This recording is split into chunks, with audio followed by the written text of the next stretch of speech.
کا مستقبل ہیں۔ آپ کے سامنے ہمارا ملک کا ایک اور روشن ستارہ آپ کی تالیوں کی گونج میں تقریر کرنے آ رہے ہیں عبداللہ منظر۔ بسم اللہ الرحمن الرحیم۔ شروع کرتا ہوں اللہ کے نام سے جو بڑا مہربان اور رحم کرنے والا ہے۔ جناب صاحب صدر، معزز حاضرین اور پیارے دوستوں، السلام علیکم۔ تحت نظر لوگ تھے، ایک جوش تھا، دبا دبا جنون جو لہو میں دوڑ رہا تھا۔ آنکھوں میں آنسو تھے، ساتھ کھڑے لوگوں سے کوئی خونی رشتہ نہیں تھا، لیکن پھر بھی وہ سب ایک ہی احساس کی مالا میں پروئے ہوئے لوگ تھے۔ ان سب کے دل ایک تھے اور ان کی زبان صرف ایک ہی نعرہ لگا رہی تھی، لے کے رہیں گے پاکستان، بن کے رہے گا پاکستان۔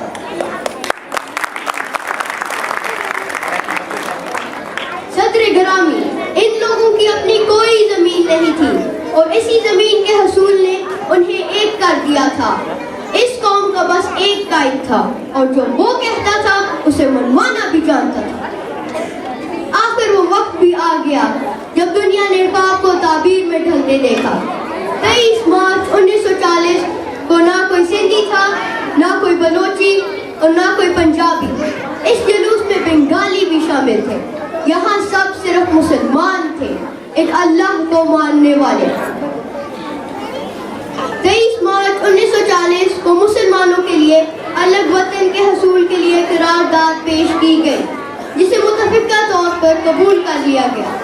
اس میں بہت واضح الفاظ میں یہ کہا دیا گیا تھا کہ آل انڈیا مسلم لیگ کے اس اجلاس کی یہ رائے ہے کہ اس ملک میں اس وقت تک کوئی دستوری خاکہ قابل عمل نہ ہوگا جب تک جغرافیائی لحاظ تک الگ خطہ نہ بنا دیا جائے۔